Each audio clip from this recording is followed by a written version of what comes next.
함께 기도하시겠습니다. 자기 아들을 아끼지 아니하시고 우리 모든 사람을 위하여 내어주신 이가 어찌 그 아들과 함께 모든 것을 우리에게 은사로 주지 아니하시겠느냐. 거룩하신 주님, 주의 은총과 은혜 감사합니다. 연약한 저희들에게 힘과 은혜를 더하시고 어려움과 힘든 삶에서 승리케 하시고 이 시간의 말씀으로 붙드시기 원합니다. 성령께서 도우시고 함께 하시옵소서. 예수 그리스도의 이름으로 기도합니다. 아멘. 찬송가 384장 1절 찬송 드리겠습니다.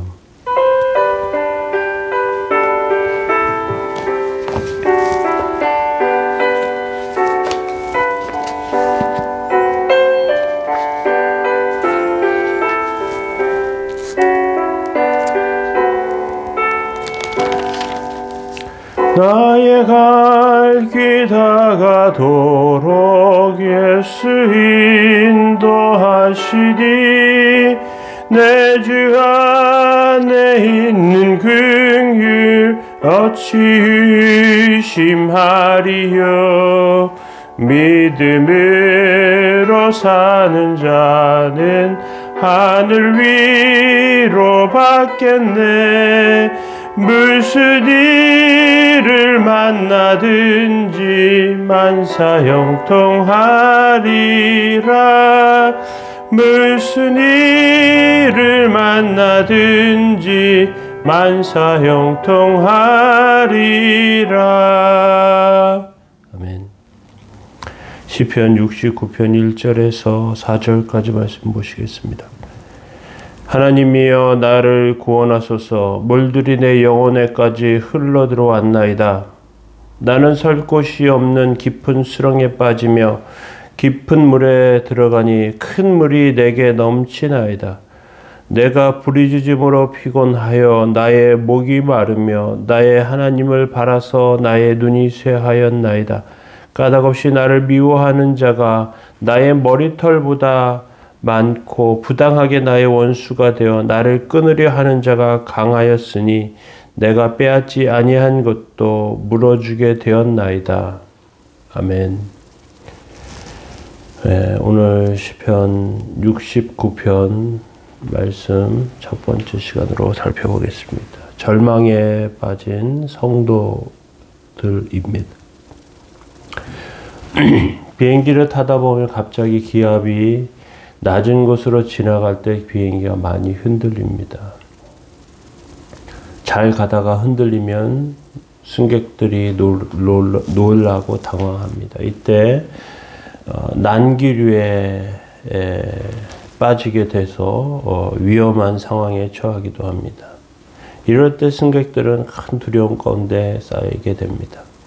사람들은 보통 두려움을 당할 때 두 종류로 당하는데요. 속전속결이 있습니다. 높은 데서 떨어지면 갑자기 한순간에 떨어져서 깨지죠. 한순간에 어려움이 닥치면서 정신없이 깨지고 다치는 상황이 있습니다. 또 하나는 완만하게 그렇게 고통을 당하게 되는 것이죠. 당장 죽거나 깨지진 않지만 서서히 수렁에 빠져들어가는 것이죠. 어려움이 계속되면 점점 더 큰 어려움으로 빠져들어갑니다. 조금 어려운 줄 알았는데 나중에는 허리까지 잘 움직일 수 없고요. 가슴까지 답답하게 되고요. 이제 숨이 차서 쉴 수도 없게 되고요. 콧구멍까지 완전히 잠기게 되어 죽거나 살거나 기로에 봉착하게 됩니다. 이렇게 서서히 어려움을 당하면 누가 도와달라고 마지막에 소리 질러도 잘 도와주기 어렵습니다. 성경을 보면 이러한 과정을 생생하게 겪었던 사람이 있습니다. 요나 선지자입니다. 그는 하나님의 말씀하신 니느웨로 가지 않고 반대쪽 다시스로 갑니다. 그런데 다시스로 가는 배 안에서 폭풍을 만나고요. 바다에 던져지게 됩니다. 바다 깊은 곳으로 점점 가라앉습니다. 그러다가 물고기가 집어삼켜서 물고기 뱃속에 들어갑니다. 뱃속도 물은 자꾸 밀려 들어오죠. 죽음의 순간을 체험하게 됩니다. 예수님께서도 십자가 위에서 양손과 발에 못을 박히고 말할 수 없는 고통을 당하십니다. 그리고 손과 발에 박힌 못을 빼고 내려오실 수도 없어요. 예수님은 십자가에서 모든 진액을 다 쏟아내시고 죽으십니다. 하나님은 이렇게 끝을 알 수 없는 질병과 고통으로 절망해 하게 되는 그런 상황을 다윗의 시를 통해서 미리 말씀해 주십니다. 정확히 어떤 상황에 처해 있는지 시편 69편은 설명하고 있지 않습니다. 다윗의 시 인도자를 따라 소산님에 맞춘 노래 그렇게만 되어 있어요.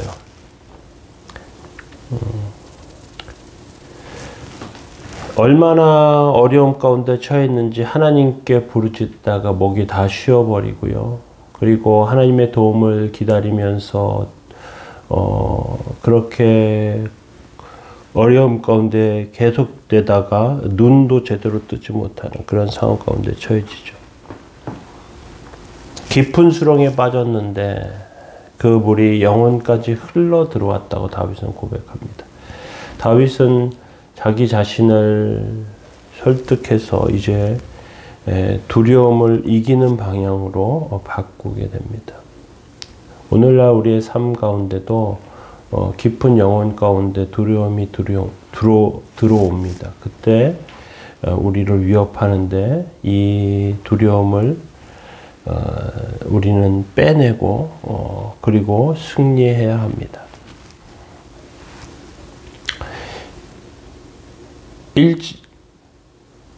1절에 보면 이렇게 설명합니다. 하나님이여 나를 구원하소서. 물들이 내 영혼에까지 흘러 들어왔나이다.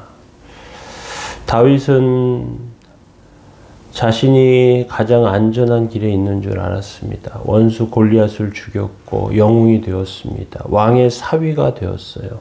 이스라엘에서 가장 인기 있는 자가 되었습니다. 그런데 갑자기 몰락하기 시작합니다. 끝도 알 수 없는 수렁 가운데 들어갑니다.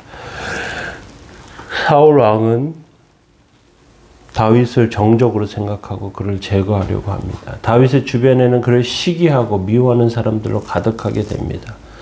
그는 하나님이여 나를 구원하소서. 물들이 내 영혼에까지 흘러 들어왔나이다. 하나님이여 나를 구원하소서. 정말로 다윗이 지금 당하고 있는 상황이 사울에게 쫓겨 있는 상황이었는지 블레셋 사람들에 의해서 감옥에 갇힌 상황이었는지 정확하게 설명하고 있지는 않지만 그에게는 지금 깊은 절망 가운데 있는 상황 가운데 처해져 있다는 것이죠. 이 다윗 이후의 왕들 중에 히스기야라고 하는 왕이 있는데 히스기야 왕은 굉장히 하나님의 말씀대로 드물게 믿음으로 그렇게 살았던 임금이에요. 그런데 아수르 군대가 이스라엘 예루살렘 성을 포위하고 죽는 날만 기다리고 있는데 하나님께서 특별한 기적적인 역사를 보여주셔서 아수르를 물리쳐요. 그런데 또 죽을 병에 들려요. 죽게 됩니다. 그때 히스기야에게는 다음 대를 이을 왕이 없었습니다. 자녀가 없었어요. 절망합니다. 열왕기하 20장 1절에 보면 그때 히스기야가 병들어 죽게 되매 이렇게 되어 있단 말이죠. 그때 하나님께 부르짖습니다. 그러면서 하나님께서 생명을 연장시켜 주십니다. 오늘 시편에 다윗이 하나님께 나를 구원하소서라고 말하고 있지만 한 번만 말한 것 같지는 않습니다. 살려달라고 수십 번 수백 번 기도했던 것 같아요. 다윗은 점점 더 심한 위기 가운데 빠져들어갑니다. 물에 빠져서 죽어가는 사람에 비유하고 있습니다. 물들이 내 영혼에까지 흘러들어왔다 말하죠. 물에 빠진 사람 점점 그 물이 차오르면서 그 물이 목을 또 입을 넘치고 콧구멍까지 올라옵니다. 죽을 수밖에 없는 것이죠. 물들이 영혼에 들어와 숨을 쉴 수 없게 되는 그런 상황, 절망 가운데 죽어가게 되는 상황. 2절에 다윗은 좀 더 구체적으로 설명합니다. 나는 설 곳이 없는 깊은 수렁에 빠지며 깊은 물에 들어가니 큰 물이 내게 넘치나이다. 계속해서 물로 설명하고 있는데요. 깊은 수렁에 빠졌습니다. 자기가 안전한 길인 줄 알고 가봤더니 보기에는 멀쩡한 것 같아요. 뒤졌더니 늪이에요. 빠져들어갑니다. 빠져들어가요. 몸부림치지만 점점 더 빠져들어갑니다. 헤어나오기 어렵게 됩니다. 어떻게 된 일인지 하나님께서 기도도 듣지 않으시는 것 같아요. 3절에 보니까 내가 부르짖음으로 피곤하여 나의 목이 마르며 나의 하나님을 바라며 나의 눈이 쇠하였나이다. 정말 간절히 기도하지만 정말 목이 터져라 기도하고 그렇게 목이 마르고 그냥 갈급한 상황 가운데 기도하지만 하나님께서 듣지 않으시죠. 마치 예수님께서 십자가에서 나의 하나님 어쩌여 나를 버리시나이까 라고 소리치시는 그런 갈증과 부르짖음 이러한 모습 가운데 다윗이 빠져 있습니다. 다윗은 누명을 썼고요. 그리고 원수들의 비방이 계속됩니다. 그 비방과 그런 소리 가운데서 다윗은 스스로를 잃어버리지 않으려고 애를 쓰고 있습니다. 4절에 보면 까닭없이 나를 미워하는 자가 나의 머리털보다 많고 부당하게 나의 원수가 되어 나를 끊으려 하는 자가 강하였으니 내가 빼앗지 아니한 것도 물어주게 되었다. 그렇게 말하고 있습니다. 말씀대로 살고 정말 애쓰면서 살았어요. 그런데 말씀대로 살지 않는 자가 오히려 어려움 없이 살아가는 것 같아요. 그들은 양심의 가책을 받지 않는 것 같습니다. 오히려 믿음으로 살려고 하는 자에게 시련이 찾아오는 것이죠. 고통을 당하는 것, 이것 가운데 그 나락으로 떨어지는 그런 상황과 환경, 이러한 것들 가운데 더 고통스러운 것은 하나님께 영광이 되지 않을까 하는 두려움과 고통입니다. 하나님께서는 성도들이 성도를 화목제물로 받으시길 원하십니다. 하나님은 이 세상을 구원하시기 위해서 예수님을 보내셨고요. 화목제물 삼으셨습니다. 그리고 믿는 자들에게도 화평케 하는 자의 삶을 살기를 원하세요. 화목제물과 비슷하죠. 우리는 예수님만 고통당하고 죽음당하시면 되지 왜 우리까지 고통당하고 죽는가 생각합니다. 그런데 예수님의 공로가 부족한 것이 아니라 우리가 하나님의 은혜의 십자가에 동참하기를 원하세요. 그것을 통해서 하나님의 뜻을 이루기를 원하시고 우리가 하나님 나라에 더 가까운 자들이 되기를 원하십니다. 절망의 늪에서 성도는 부르짖습니다. 하나님께서는 그 부르짖음을 듣고 계시고 그것들을 외면하지 않으십니다. 그리고 하나님의 뜻이 이루어질 때에 놀라운 영광의 삶으로 우리를 세우시는 줄로 압니다. 우리가 절망에 빠지지 마시고요. 어려움 가운데 낙심하지 마시기 바랍니다. 하나님께서 도우심을 기다리며 승리하시는 삶 되기 바랍니다. 기도하겠습니다. 거룩하신 주님, 주의 은총과 은혜 가운데 저희들을 세우시고 하나님의 도우심으로 온전케 하심을 감사합니다. 이 시간 도우시고 함께해 주셔서 성령의 거룩하심과 온전하심과 역사가 있게 하여 주시고 하나님의 뜻을 이루는 것으로 하나님의 온전하심을 드러내는 삶으로 서게 하여 주옵소서. 어려움을 이길 수 있는 힘을 주시고 하나님께 영광이 되도록 주님 붙들어 주옵소서. 오늘도 도우시고 함께해 주옵소서. 주님의 인도하신 가운데 세우시기 원합니다. 예수님의 이름으로 기도합니다. 아멘. 함께 기도하시겠습니다.